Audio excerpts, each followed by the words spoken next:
বিসমিল্লাহির রহমানির রহিম। Hello viewers, আসসালামু আলাইকুম। রোমানা ডিপি লাইফস্টাইল ব্লগ থেকে আমি রোমানা আজ তোমাদের সাথে শেয়ার করতে যাচ্ছি ব্যাংককে আমাদের সাফারি পার্কে গিয়েছিলাম এবং সেই পুরো দিনটা কিভাবে কাটিয়েছিলাম, কে কে গিয়েছিলাম, আমাদের যেতে কত টাকা খরচ করেছিল, সবই থাকছে আজকের এই ভিডিওটিতে। অ্যাকচুয়ালি ব্যাংককে আমরা আনায়া হোটেলে ছিলাম এবং সেখানে সকালের ব্রেকফাস্টটা আমরা খুব ভোরে উঠে করে নিয়েছিলাম এবং যেহেতু আজকে সাফারি পার্কে যাব সারাদিনের ট্যুর, তাই আমরা সবাই মিলে বুফে নাস্তাটা সেরে নিয়েছিলাম। দেন আমরা সারাদিনের প্যাকেজ বুক করেছিলাম। সেই প্যাকেজে আমাদের জনপ্রতি খরচ পড়েছিল 1400 বাদ করে। আমরা মোট 4 জন গিয়েছিলাম এবং 2 জন বাচ্চা ফ্রি ছিল।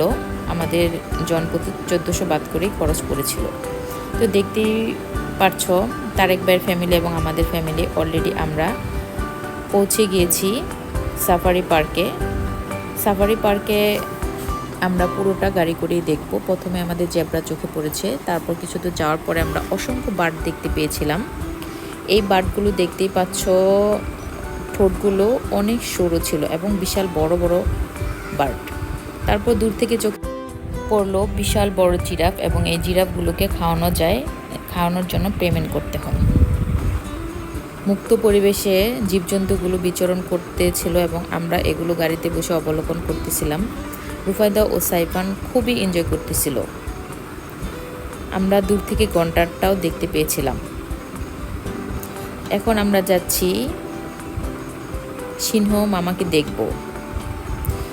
সিংহটা খুবই জোরে জোরে গর্জন করতেছিল। রুফায়দা বলতেছিল কে এই শব্দটা করতেছে। এই তো সিংহকে দেখে রুফায়দা অনেক হ্যাপি হয়ে গিয়েছিল। বিশাল জোরে জোরে বিকট শব্দ করছিল এই সিংহটা।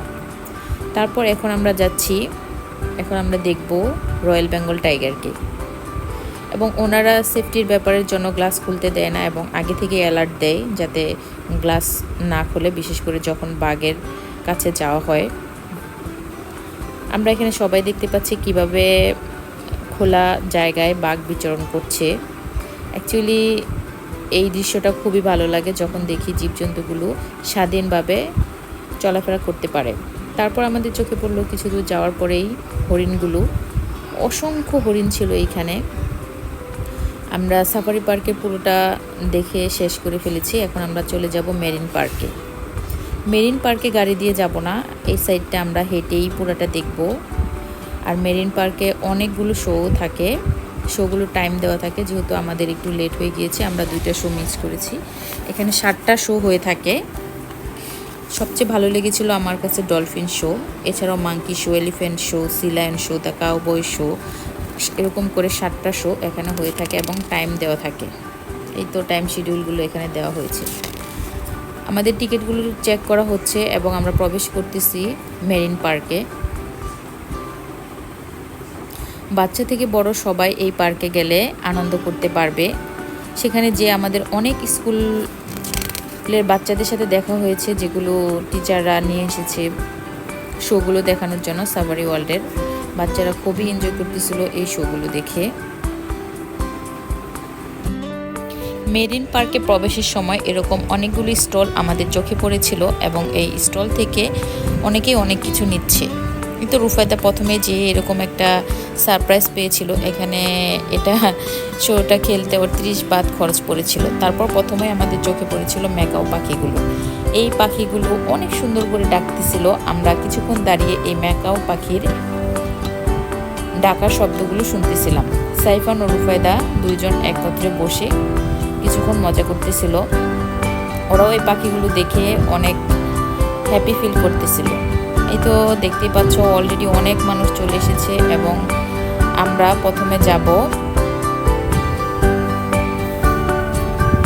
ডলফিন শো দেখার জন্য। এই তো এটা হচ্ছে ফ্লোটিং মার্কেট। ফ্লোটিং মার্কেটের কিছুটা অংশ এখানে সাফারি ওয়ার্ল্ডে করে রেখেছে, এগুলো আমরা দেখেছিলাম। এই তো এই জায়গাটিতে বাচ্চাদের জন্য ছোট ছোট গেমসের ব্যবস্থা করা হয়েছে। রুফায়দা এখানে 2-একটা গেমস ও খেলেছিল। এই তো রুফু পাপা, আমরা সবাই সাফারি ওয়ার্ল্ডের সব কিছু দেখতেছিলাম এবং রুফায়দা গাড়িতে উঠে গিয়েছিল। তারপর আমরা পপকর্ন নিয়ে নিয়েছিলাম এবং এখন আমরা যাব দ্য ডলফিন শো দেখানোর জন্য। পপকর্ন খেতে খেতে আমরা ডলফিন শো দেখার জন্য অগ্রসর হচ্ছি।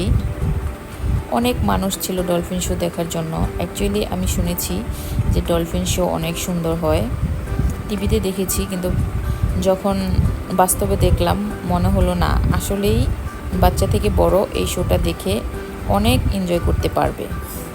তো আমি দেখেছি এবং তোমাদেরকেও দেখানোর চেষ্টা করেছি। আমার সঙ্গে তোমরা এনজয় করো ডলফিন শোটা।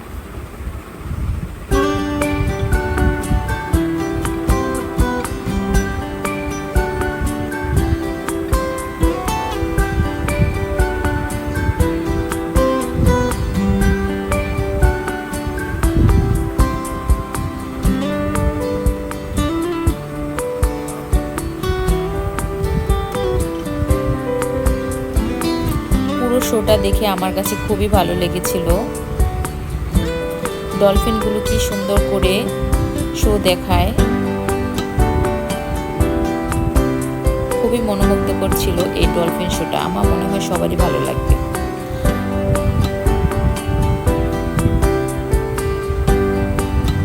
তো টুপি পরা ছিল, এই টুপি পরেও ডলফিনগুলো সুন্দর করে পানির মধ্যে শো দেখাচ্ছিল।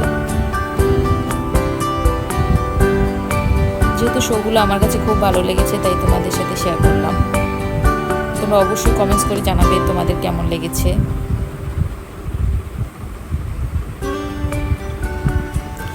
ওনারা খুবই ভালো করে ডলফিনগুলোকে প্র্যাকটিস করিয়েছিল এবং ডলফিন শোটা আমার কাছে ব্যক্তিগতভাবে খুবই ভালো লেগেছিল।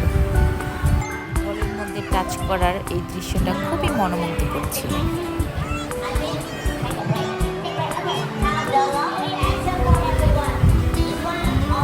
আমরা সবাই মিলে ডলফিন শোটা এনজয় করতেছিলাম। পুরো গ্যালারিতে মানুষে ভরপুর ছিল, মিউজিক ছিল, খুবই ভালো লাগতেছিল।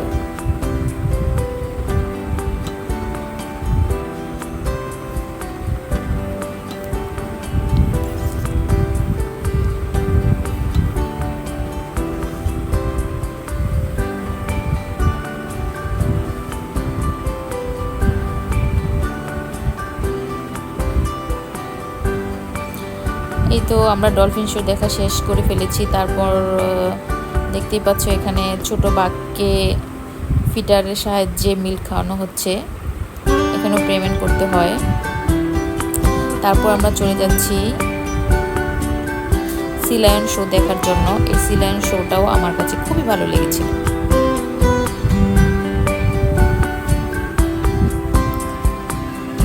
তোমরাও এনজয় করো সি লায়ন শোটা।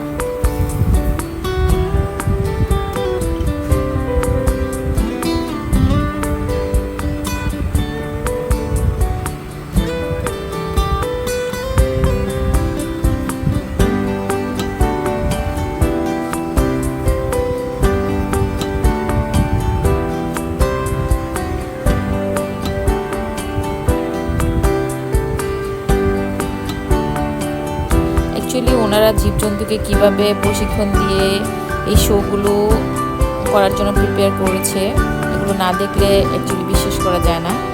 খুবই বিস্মিত হয়েছিলাম আমি এই শোগুলো দেখে। তারপর আমরা চলে যাচ্ছি কাউবয় শো দেখানোর জন্য। এই শোটা আমার কাছে ভালোই লেগেছিল, বাট রুফায়দা এই শোটা দেখে অনেক জোরে জোরে পিস্তলের আওয়াজ হচ্ছিল, এর জন্য ও খুব একটা লাইক করেনি। আমরা অল্প কিছুক্ষণ দেখেই চলে গিয়েছিলাম, পুরোটা দেখিনি।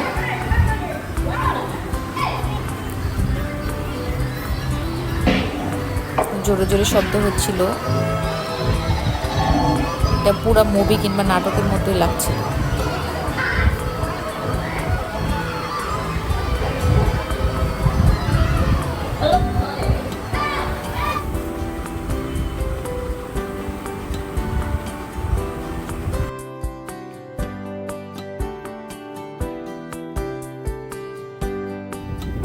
আমরা মোট 3টা শো দেখেছিলাম, আমাদের 4টা শো মিস হয়ে গিয়েছিল।